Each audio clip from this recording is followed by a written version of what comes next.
Let's talk about commodities for a moment. And of course, commodities are measured internationally in US dollar terms, and so you've got that strength in the US dollar. Uh, has that put a damper on commodities because they've become more expensive in all parts of the world other than the US, just because of, as you're outlining, the dollar situation? Yeah, well, it's very interesting. So here's a chart of the CRB commodity index. And you can see that recently, since September, it's actually been rising. Mm-hmm. And that a lot of that is, part of that is if you look back at the stock markets and the tech stocks, you were starting to slowly see a bit of a rotation out of the very high-end tech, the Nvidia, the Apples, and so on. And you can see for those again who are only audio, like from about March to September, those commodities were tanking. They were not doing very well. But from September on, they started to rise. And you can just see here in the last couple of weeks, we're seeing this commodity index boom. And I think that that is a big part of that the markets are anticipating Trump is going to want to get that US dollar down. If US dollar declines, then you're looking at everything priced in US dollars is going to go up. So this is just on again, the general sense of, well, if the dollar is going to go So down, the much to commodities will talk go up. about. Of course, we've got the inauguration of President Trump on Monday, but I've got Martin Straith in here. I've got questions about that. I got questions about the market. I got questions about the US dollar, all of that from the trend letter. Martin, thanks for finding time for us. Oh, my pleasure, Mike, as always. Let's start with a couple of big, sort of political events. And I'll start with President Trump's inauguration coming Monday and all of the talk around that. Yeah, well, that's the big, was a multi-trillion dollar question, isn't it? Yeah, I mean, Monday, I think we're going to see a big splash.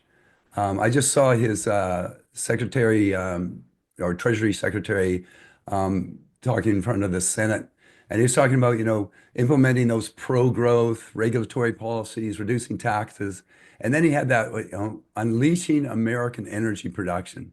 So I think we're gonna see a lot of stuff. He's gonna talk a lot on Monday. The markets are closed Monday, so it's gonna be very interesting to see what happens Tuesday. But one of the things, Mike, I think he's going to really try and push down that incredibly strong U.S. dollar, and we can talk about that in a bit. But then, of course, what does he do with tariffs? And then, here we're in Canada. What does he do with Canada? I think that, the fact that Trudeau is still our prime minister, I think Trump's going to continue to bully him, and we're going to pay the price for that. In the long run, though, I think the markets are going to do very well. I do wonder that, I just think next week's going to be very volatile. I got to wonder if a lot of the hype has already been baked into the markets in the very short term. It's really going to be interesting to see the markets do on Tuesday after absorbing all the hype and all the rhetoric from Monday. We know he loves to be on center stage. We know he loves to talk. I just think we're going to just see a wild time next week. And honestly, I'm not sure what's going to happen on Tuesday. I think we could just see some wild fluctuations. The big question to me again is what happens with the US dollar. Well, let's go to that because I've been on record as saying, literally, Martin, for years, if I was only going to know one thing, I'd like to know what the US dollar is going to do. If I only had one variable for my investment portfolios, and here on Money Talks, and I'm talking like over a decade, being aggressive to say anytime the Canadian dollar rallied. I remember thinking it was Christmas when the dollar got over a dollar, a par, sort of even par with the US dollar. I think that was 214, thinking it was Christmas because I wanted to load up on US dollars. So it's kind of interesting in that way. And I still believe that. You got to know what the US dollar is doing. So tell me about what your take is on it. Yeah, well, first of all, can you see it? Yeah, sure can. Yeah, great Okay. uptrend line. Yep. All right. So yeah, let's just look. I mean, if we're looking at late September, this is the US dollar. Yeah, what a great trend line that is, right? It's just very solid. I mean, it's up, over 9.5%. I mean, that is just wild for a currency, and it's outrageous for the world reserve currency. Mm-hmm. So we've got this big move in the US dollar, and the question is why? Why has it been so strong? And so one of the things that we always compare things. And one of the things with the US dollar is it always, all the other currencies react to the US dollar. If the dollar's up strong, other currencies are going to be weak. US dollar's weak, the other ones gain some momentum. And so here we have in green, we got the US dollar from a left to a right going up. So people that are home just listening to this, visualize in your mind, something from the bottom left to the upper right. And then we got these other currencies. We got the Canadian dollar in orange here, the euro in magenta, and the yen in purple. Well, again, for people that just audio, just visualize the opposite. You're going from the upper left to the lower right. So that's a big movement of these different currencies. But then you go, well, why would the euro go down and would the yen go down, the Canadian dollar go down with the US dollar? And it really gets back to some really simple things here. So here we're looking at the US 10-year or the 10-year bond yields. So this is various countries. So the US currently it's about 4.6%. UK is 4.5, Canada 3.4, Germany 2.5, Sweden 2.3, Japan 1.2, and you got Switzerland at 0.41. So if you're an investor and you wanted to invest in bonds and you want to get the best yield for the bond, so you're a conservative investor, you want to get a decent return in a safe place. If you're think about it, if you're a Swiss investor, yeah, you could buy your Swiss 10-year bond so you can get 0.4% over 10 years. I mean, what's inflation in Switzerland? I think it's a lot higher than that. Or you could get 4.6% in a US bond. So which one would you want to buy? I think most of them would probably want to buy, they'd probably rather get an extra, 4.2%. Same thing, Also, we've got, go ahead. sorry, I was going to say also it's the momentum of the US dollar, because if you are a foreigner and you're trading, you're going to say, I'm going to make money on the currency. And if you've been watching that been the case for ages. So you're going to make money on the currency. It's going to be diversification. And as you say, yeah, I'll take over 4 compared to 0.4. And I think that's a huge dynamic. But again, as Canadians, yeah, look at that differentiation. You go, hey, I can get more money in the States. I got a stronger currency, protection against the loonie. So presto, that just reinforces that uptrend as people convert their personal currencies or domestic currencies and buy more US dollars so they can get that bond. Absolutely. And here's another piece of the puzzle. So then we look at, okay, well, what about the stock market? So those same investors in those different countries, well, they look at, here's the US stock market. Again, from left to right, it's going much higher. The blue one is, from about what? We're looking at mid-September. This is the global market minus the US stocks.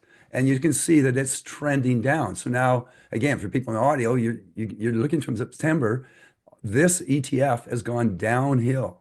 So actually, Canada's done quite well. So it's the same story.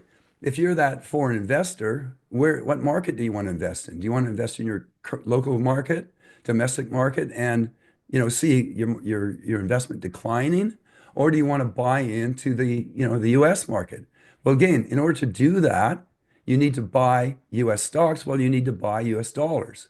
So European investors will have to exchange the euros for US dollars to buy the stock and to buy those bonds. And so what that does, it creates more demand for the US dollar and it creates less demand for your local currency. Here's a great example, I think. So here's a German investor. So let's say in August, he decides he wants to buy the S&P 500. So he decides to buy the ETF exchange traded fund SPY. So that's a one-to-one relationship to the S&P 500. So he bought that on August 2nd. And now today, that stock, that ETF is up over 16%. So he's going, hey, I've done pretty well there. But remember, back in August here, he exchanged his euros for US dollars. So here the euro was about, 112. Today it's at, 103. So since that time, the euro has depreciated over 8%. So he's gained 8% on the currency, just like you said, on the currency trade, plus he gained 16% on the stock move. So if he were to sell that stock today and convert his euros back or his US dollars back to euros, he'd be up 24% in the last 5 months. So, like you say, I think if people understand all that, they start to get why, foreign investors invest in the US, invest in, move their currencies, move the money to the best return. Let's talk about a couple more things. First of all, the impact on commodities, and then I'm going to get to gold. But let's talk about commodities for a moment. And of course, commodities are measured internationally in U.S. dollar terms. And so you've got that strength in the U.S. dollar. Has that put a damper on commodities because they've become more expensive in all parts of the world other than the U.S.? Just because of, as you're outlining, the dollar situation. Yeah, well, it's very interesting. So here's a chart of the CRB commodity index. And you can see that recently, since September, it's actually been rising. Mm-hmm. And that a lot of that is, part of that is if you look back at the stock markets and the tech stocks, you were starting to slowly see a bit of a rotation out of the very high-end tech, the Nvidia, the Apples, and so on. And you can see for those again who are only audio, like from about March to September, those commodities were tanking. They were not doing very well. But from September on, they started to rise. And then you can just see here in the last couple of weeks, we're seeing this commodity index boom. And I think that that is a big part of that the markets are anticipating Trump is going to want to get that US dollar down. If US dollar declines, then you're looking at everything priced in US dollars is going to go up. So this is just on again, the general sense of, well, if the dollar is going to go down, the commodities would go up. One of the things we have to be wary of is, well, Trump and tariffs and, retaliatory and all of Yeah. that. So we don't really know yet. But here, let's just look at a couple of commodities. Cocoa. And just recently, I mean, if you like chocolate, you'll know that cocoa has gone up over 100%. I mean, Purdy's chocolates, I love them, but they're pretty expensive now. So again, we've had a bit of a pullback here, but that's taken off. We've got oil just recently. Oil's had a really solid support level around that $67 level. Again, we got, 5 times it's tested support. It's held every time.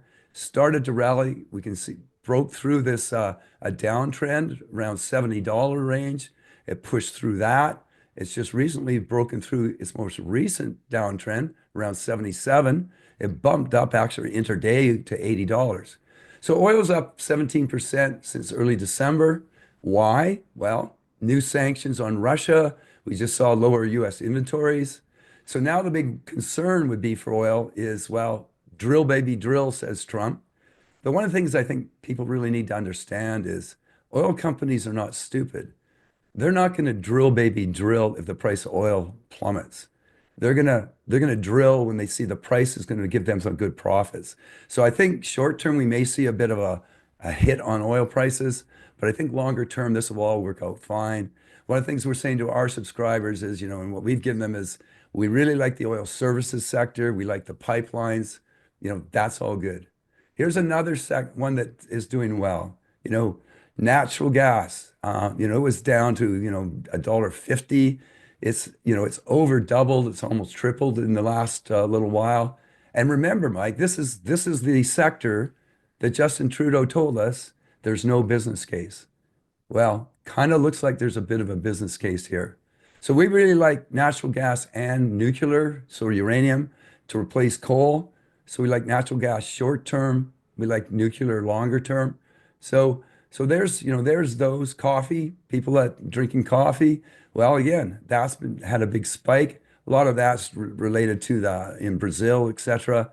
But again, if the dollar goes down, we're going to see these things go up. And copper is one of our favorites for 2025. It just broke out of a wedge pattern here. So it was slowly rising. It broke through this wedge pattern now. So it's popped up. I think copper is probably bottom by now. So I think, again, if we see the tariffs, if we see the global economy kind of stall down a little bit, I think these commodities will pull back. But ultimately, I think later on in 2025, copper is going to do very well.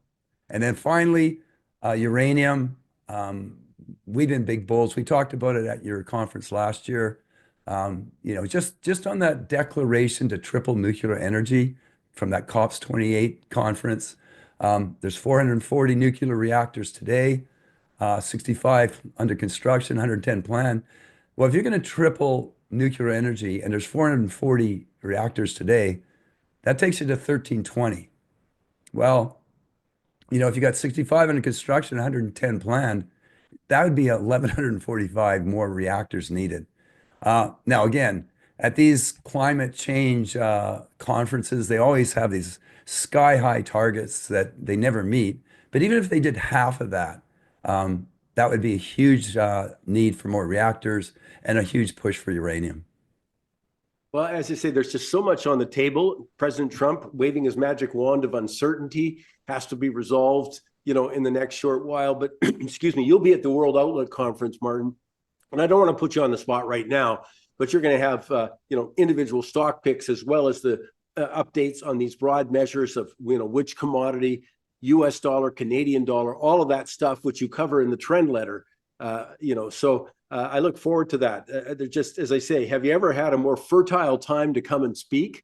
I mean, because there's just so much happening, but also there is so much happening, but incredible opportunity, as you just outlined in those charts, that there's some major moves take place. And if you get on the right side of them, there's big money to be made, and you have to protect yourself when that trend changes. And of course, that's why it's called the trend letter. So Martin, look forward to seeing you February 7th and 8th at the World Outlook Conference. Great stuff. Thanks for taking the time. My pleasure, Mike. And yeah, we'll be talking some small cap stuff. And I just wanted to show you, I got a couple more charts here. I just want to look at gold. So actually, but this is NVIDIA. This is something we're keeping an eye on right now. NVIDIA is in a wedge pattern. It's converging, meaning that soon it's going to either go up or down. The big thing that I want to just highlight really quickly here. Last week, NVIDIA had an outside reversal. What that means is that it opened at a new all-time high, but in the same day, it fell and tested its 50-day moving average.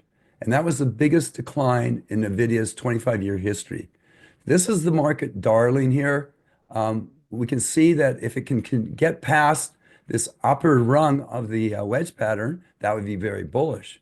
But what we're watching is this lower rung, and you can see, those who can see this, it's kind of hanging near that bottom end of that.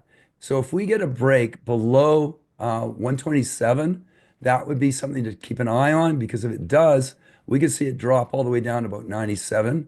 And now, again, if it spikes up and it can break up through its previous high here and that upper rung, that would be great.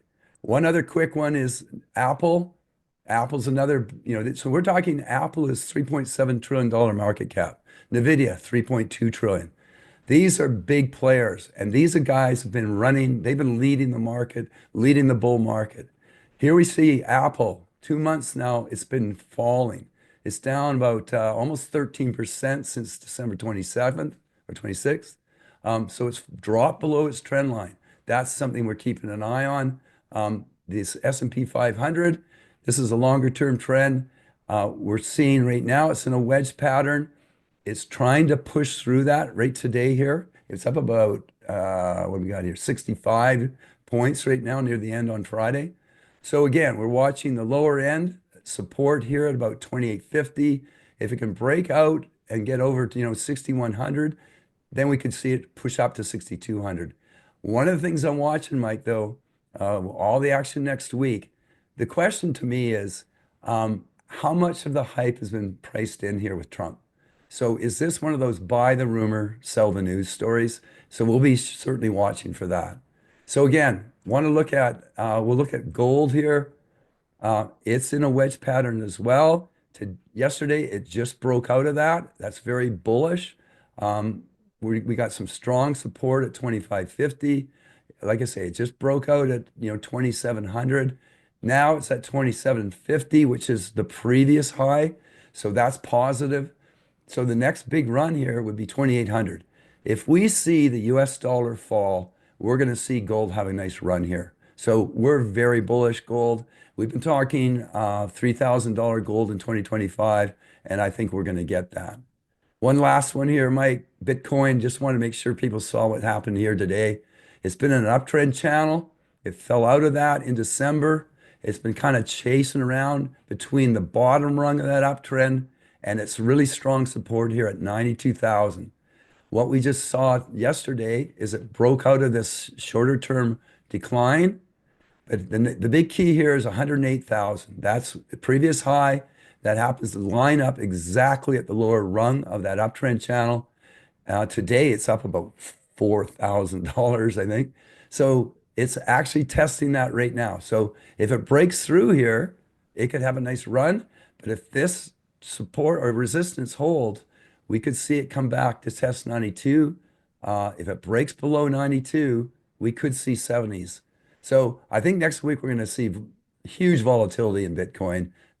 But longer term, I think we're going to just have some great action in the markets. And you're right, at your conference, we're going to be covering all of this stuff. And we certainly encourage people to come visit us at our booth, and we'll talk to everybody about everything. Great, Martin. We'll look forward to seeing you then. All right. Take care, Mike.